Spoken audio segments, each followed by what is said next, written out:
Hey guys, I've been trying to make this video like 8 times now. I think 10 times, 8 times, and there's so much to say and so much I want to go into that I don't really know how. So what I've done is I decided to just get the NHS mania symptom, which is what I had, the mental health condition I want to talk about, and then I want to tell you how this symptom essentially I experienced it personally, and how maybe someone who is ill or someone who doesn't think it's important might also experience it as well.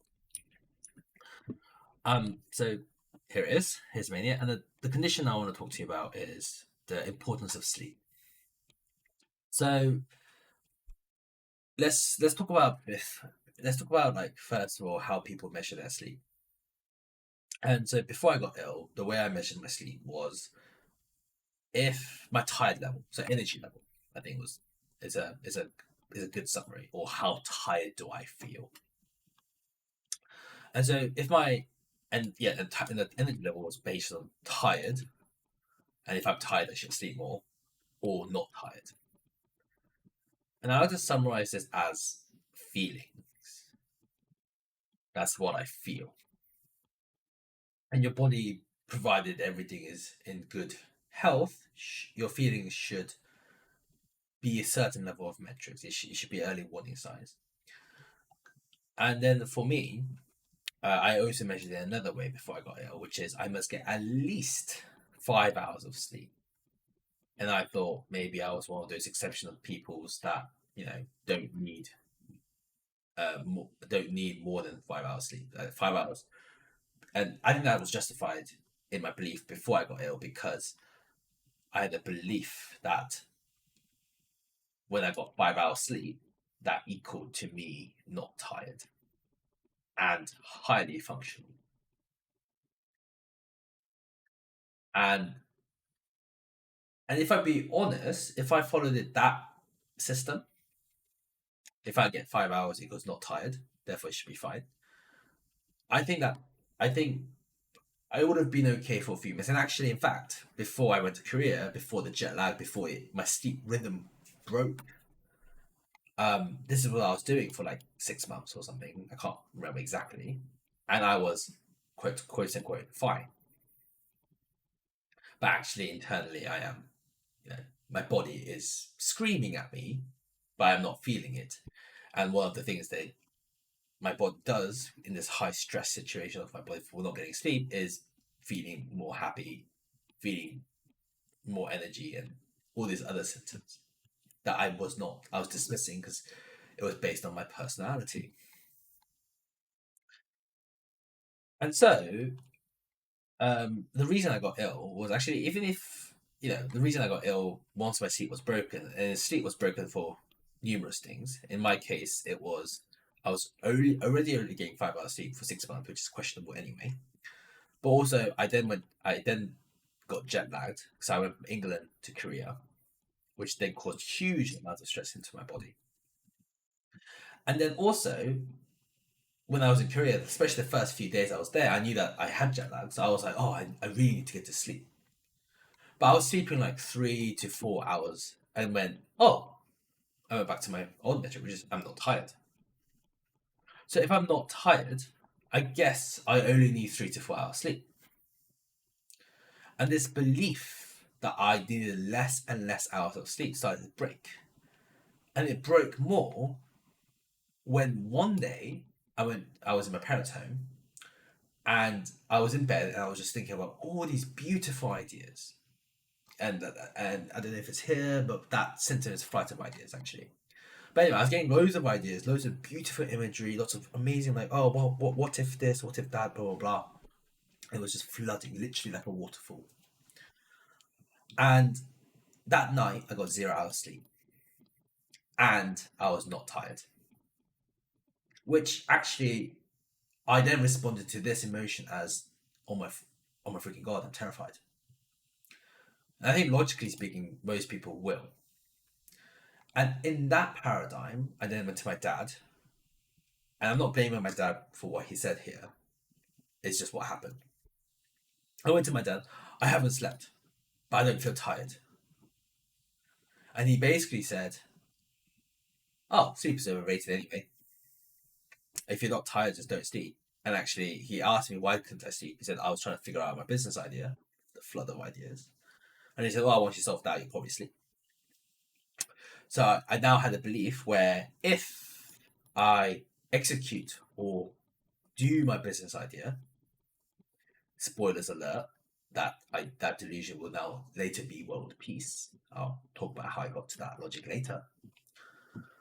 Then and only then will I sleep. And if I don't sleep, I don't feel tired. And also I don't because I don't feel tired, I don't need it because sleep is overrated. Now, when I quantify this through the metrics, it's pretty obvious that a person's getting ill this way. But I try to do the metrics just to form a framework. And actually, a lot of my illness is actually based on, I would say, this formula, which is you have a belief, and that belief can be, let's just say A, B, C. And in my sleep case, it was A, I must need 5 hours, and B, I measure it based on tide levels, right?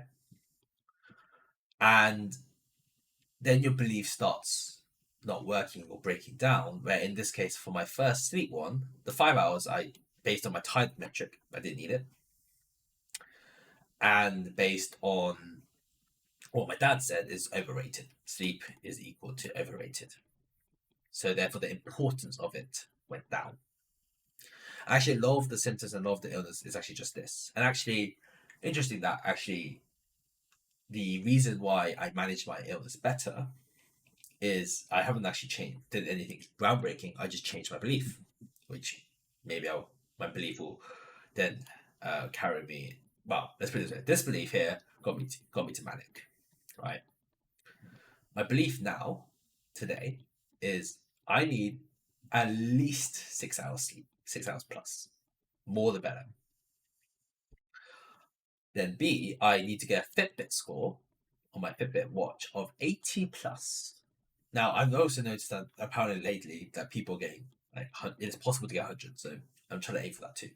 But let's try to get 90 first. But 80 plus, and see, I don't wake up, and Fitbit showed you this number of times you get interrupted at night. So I want that to be zero, and right now it's like two, four, like noises or whatever. And then and only then do I then consider, if I be honest, I don't actually even consider it if I feel tired or not. That's my feelings. And right now, the solution has got me better. It's much better than the direction I was going with manic. I actually like this way of me explaining all my illness. Actually, I think this is the conclusion I'll go with. This is the final video. Yeah. So I think the important thing here to measure is first of all, there's a belief that sleep is important, and I don't think, like, Google it if you don't believe me. For me, it was the need of sleep was reduced, and that's because sleep is overrated. I don't feel tired.